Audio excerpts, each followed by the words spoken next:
یہاں پر جو کلام ہے وہ کس انداز پر ہے؟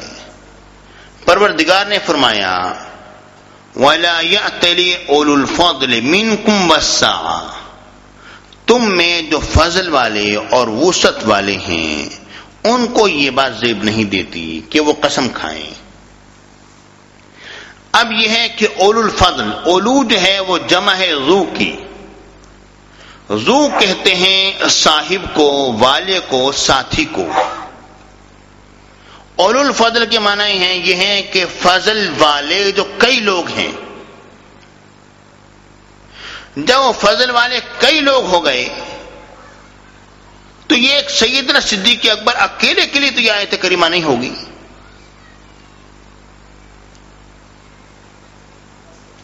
یہ تو پھر کئی لوگوں کے لیے آیت کریمہ ہو گئی نا۔ اس کا جواب یہ ہے، ایک بات تو یہ ذہن میں رکھ لیجیے کہ یہ بات کہ یہ آیت کریمہ سیدنا صدیق اکبر کے حق میں نازل ہوئی ہے، یہ بات جو ہے یہ تواتر سے ثابت ہے اور اس پر اجماع ہے اور تواتر ہے اس بات پر کہ اس سے مراد سیدنا صدیق اکبر رضی اللہ تعالیٰ عنہ ہی ہیں۔ اور قرآن مجید کی کسی آیت کریمہ کے کسی مفہوم پر جب کوئی تواتر ہو جائے تو پھر اس کا انکار کرنا یہ جائز نہیں رہتا۔ تواتر کا مطلب یہ ہوتا ہے کہ اتنے لوگ اس کو ذکر کریں کہ جھوٹ پر جمع ہو جانا ان لوگوں کا محال ہو جائے۔ جس طرح کہ اب بے شمار لوگ ایسے ہیں جنہوں نے کہ امریکہ نہیں دیکھا مگر مانتے ہیں امریکہ ہے، کیونکہ ساری دنیا کہہ رہی ہے کہ امریکہ ہے، ساری دنیا کہتی ہے کہ انڈیا ہے، ہم نے نہیں دیکھا اس کے باوجود بھی ہم مانتے ہیں۔ تواتر اسے کہا جاتا ہے کہ کسی بات کو اتنے لوگ ذکر کریں کہ ان کا جھوٹ پر جمع ہو جانا محال ہو جائے۔ تو چونکہ یہ آیت کریمہ اتنے افراد اس کے راوی ہیں محدثین میں، مفسرین میں، کہ یہ مفہوم جو ہے یہ بات تواتر کو پہنچ گیا ہے کہ اس سے مراد سیدنا صدیق اکبر رضی اللہ تعالیٰ عنہ ہی ہیں۔ اب دیکھنا یہ ہے کہ یہاں پر پھر جمع کا صیغہ کیوں استعمال کیا گیا ہے؟ اس کا جواب یہ ہے کہ جمع کا صیغہ استعمال کرنا انسان کی عزت اور توقیر کے لیے ہوتا ہے۔ کسی بھی ذات کی جب عزت اور توقیر بیان کرنا مقصود ہو تو اس کو جمع کے صیغے کے ساتھ تعبیر کر دیا جاتا ہے۔ جس طرح کہ رب العالمین نے فرمایا انا اعطیناک الکوثر، کہ ہم نے آپ کو خیر کثیر دی، ہم نے۔ وَإِنَّا لَهُ لَحَافِظُونَ، اور ہم اس قرآن کی حفاظت کرنے والے ہیں۔ یعنی جب عظمت جس وقت کی کسی کی بیان کی جاتی ہے اس وقت جمع کا صیغہ استعمال کیا جاتا ہے۔ تو آپ دیکھیے، آپ غور کیجئے، رب العالمین جس کی عظمت کا خیال کرے اور جس کی بڑائی کا رب العالمین لحاظ رکھے، اس کو کون ہے جو کہ نیچا دکھا سکتا ہے؟ تو سیدنا صدیق اکبر رضی اللہ تعالیٰ عنہ جو ہیں وہ کون ہیں؟ وہ اولو الفضل والسعہ ہیں۔ اور ایک بات اور یہ بھی ذہن میں رکھیے کہ دوسرے فرقے کے لوگ شیعہ حضرات جو ہیں وہ یہ کہتے ہیں کہ آیت کریمہ سے مراد سیدنا حضرت علی بن ابی طالب کرم اللہ تعالیٰ وجہ الکریم ہیں۔ وہ اگر یہ بات کہتے ہیں حضرت علی کی عظمت، ان کی شان، ان کی رفتیں وہ اپنی جگہ مسلم ہے تو کوئی شبہ نہیں۔ جب ایک سے حضرت علی حیدر کرار تھی کی طرح حجت سے بات کرنے لگا، سیدنا عمر بن خطاب رضی اللہ تعالیٰ عنہ کے ہاتھ میں درہ ہوا کرتا تھا، آپ نے اس کو درہ مارا، فرمایا تجھے پتہ نہیں ہے کہ تو کس سے بات کر رہا ہے؟ ھذا مولاي و مولا جمیع المؤمنین، یہ میرے بھی مولا ہیں اور تمام مومنین کے مولا ہیں۔ واللہ لقد سمعت رسول اللہ صلی اللہ علیہ وسلم من کنت مولاه فعلی مولا، کیونکہ میں نے سرکار مدینہ سے سنا ہے کہ جس کا میں مالک ہوں علی بھی اس کے مالک ہے۔ حضرت علی حیدر کرار کی عظمت، ان کی رفتیں اپنی جگہ مسلم ہیں، لیکن دیکھنا یہ ہے کہ یہ آیت کریمہ حضرت علی سے متعلق ہے یا سیدنا صدیق اکبر سے متعلق ہے۔ اس بات کا جواب خود یہ آیت کریمہ ہی دے رہی ہے۔ وہ کیا ہے؟ وہ یہ ہے کہ پہلی بات تو یہ کہ یہ آیت کریمہ ان آیات کے درمیان میں ہے جن آیات نے حضرت ام المومنین عائشہ صدیقہ رضی اللہ تعالی عنہا پر تہمت لگائی گئی تو ان کی برات کا اظہار ہو رہا ہے، اور وہ معاملہ حضرت سیدنا صدیق اکبر کے صاحبزادی کا ہے،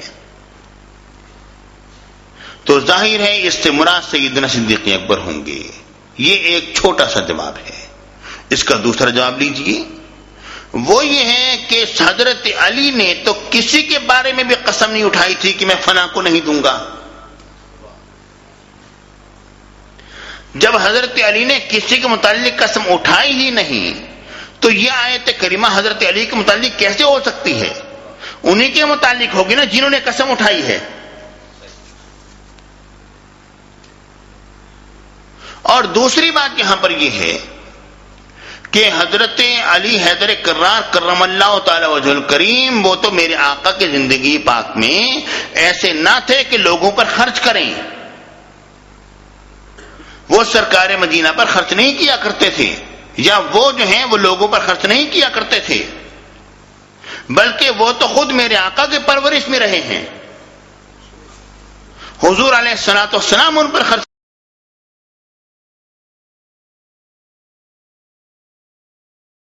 اور دوسری بات یہاں پر یہ ہے کہ حضرت علی حیدر کرار کرم اللہ تعالی وجہ الکریم وہ تو میرے آقا کی زندگی پاک میں ایسے نہ تھے کہ لوگوں پر خرچ کریں، وہ سرکار مدینہ پر خرچ نہیں کیا کرتے تھے، یا وہ جو ہیں وہ لوگوں پر خرچ نہیں کیا کرتے تھے، بلکہ وہ تو خود میرے آقا کے پرورش میں رہے ہیں۔ حضور علیہ الصلوۃ والسلام ان پر خرچ کیا کرتے تھے۔ تو حضرت علی جو ہیں وہ اولو السعہ میں شامل نہیں ہیں۔ جب شامل نہ ہوئے تو سمجھ لو یہ آیت اس کے متعلق ہے جو لوگوں پر ہمیشہ سے خرچ کرتا رہا ہو اور جس نے قسم کھائی ہو۔ قسم بھی سیدنا صدیق اکبر نے کھائی، اور جیسے اسلام کا اظہار ہوا تو سیدنا صدیق اکبر رضی اللہ تعالیٰ عنہ نے اس وقت پر لوگوں پر خرچ کرنا شروع کیا، یہاں تک کہ آپ نے 7 غلام آپ نے خرید کر آزاد کیے جو مسلمان ہوئے تھے، اور ان میں سر فہرست حضرت بلال رضی اللہ تعالیٰ عنہ ہیں، اور یہاں تک کہ آپ کا کاروبار ہمیشہ جاری رہا۔ معاملہ یہاں تک پہنچ گیا کہ جب آپ خلیفۃ الرسول بنائے گئے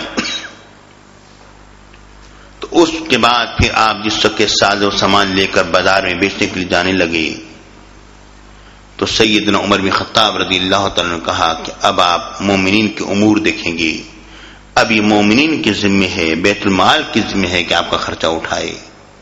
اس موقع پر سیدنا صدیق اکبر رضی اللہ تعالیٰ نے کیا بات فرمائی؟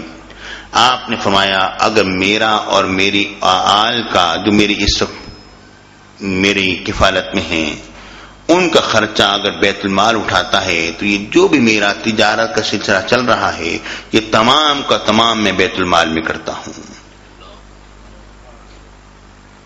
تو مطلب یہ ہے کہ اولو السعہ وسعت والے لوگوں میں حضرت سیدنا صدیق اکبر رضی اللہ تعالیٰ عنہ تھے۔ تو یہ بات بالکل ظاہر اور باہر اور بالکل واضح ہو گئی کہ یہ آیت کریمہ اس آیت کریمہ سے مراد حضرت علی حیدر کرار نہیں بلکہ سیدنا صدیق اکبر رضی اللہ تعالیٰ عنہ ہی ہیں۔ اور اس میں ایک اور بات بھی ذرا ملحوظ خاطر رہنی چاہیے کہ ایک ہے فضل اور ایک ہے افضال۔ فضل کہتے ہیں صاحب فضیلت ہونا، اور افضال کہتے ہیں احسان کرنے کو۔ اور یہاں پر امام راضی رضی اللہ تعالیٰ فرماتے ہیں کہ فضل بغیر افضال کے نہیں ہوتا، کوئی بھی شخص صاحب الفضل اس وقت تک نہیں ہوگا جب تک کہ وہ احسان کسی پر نہ کرے۔ اور احسان جو ہے وہ کیا ہے؟ احسان یہ نہیں کہ آپ کسی کو کوئی نعمت دے دیں، اور احسان اصل میں یہ ہے کہ کوئی نعمت کسی کے آپ سپرد کریں اور اس طرح سے دیں کہ اس کا معاوضہ اس کا آپ کو نہیں چاہیے، اور وہ نعمت بن کر ہی اس کے ساتھ رہے.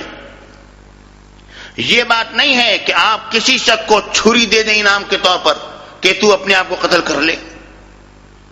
تو یہ افضال نہیں ہے، احسان نہیں ہے. ایسا کرنے والا شخص جو ہے وہ صاحب الفضل میں شامل نہیں. اور یہ کہ اگر کوئی شخص کسی پر کوئی انعام اور اکرام کرے اور احسان کرے اور اس کا بدلہ وہ چاہے وہ مال دولت کی صورت میں چاہے یا حمد و ثنا کی صورت میں چاہے کہ میری تعریف کی جائے، تو ایسی صورت میں بھی وہ شخص جو ہے وہ صاحب الفضل نہیں بنتا. کیونکہ احسان اس وقت ہوتا ہے جب کہ انسان ایسی نعمت کسی کو دے جو اس کے لیے نعمت بن کر رہے اور اس کو جواب نہیں چاہیے، اس کا ریٹرن اس کو نہیں چاہیے، اس کا معاوضہ اس کو نہیں چاہیے. اصل چیز یہ ہے. ذرا دیکھیے سیدنا صدیق اکبر رضی اللہ تعالی عنہ نے بالکل اسی طرح ہی کیا، اور اس کا ذکر قرآن مجید فرقان حمید کی دوسری آیت کریمہ میں رب العالمین نے فرمایا، پروردگار نے فرمایا وَسَيُجَنَّبُهَا الْأَتْقَى الَّذِي يُؤْتِي مَالَهُ يَتَزَكَّى وَمَا لِأَحَدٍ عِندَهُ مِن نِّعْمَةٍ تُجْزَى إِلَّا ابْتِغَاءَ وَجْهِ رَبِّهِ الْأَعْلَى.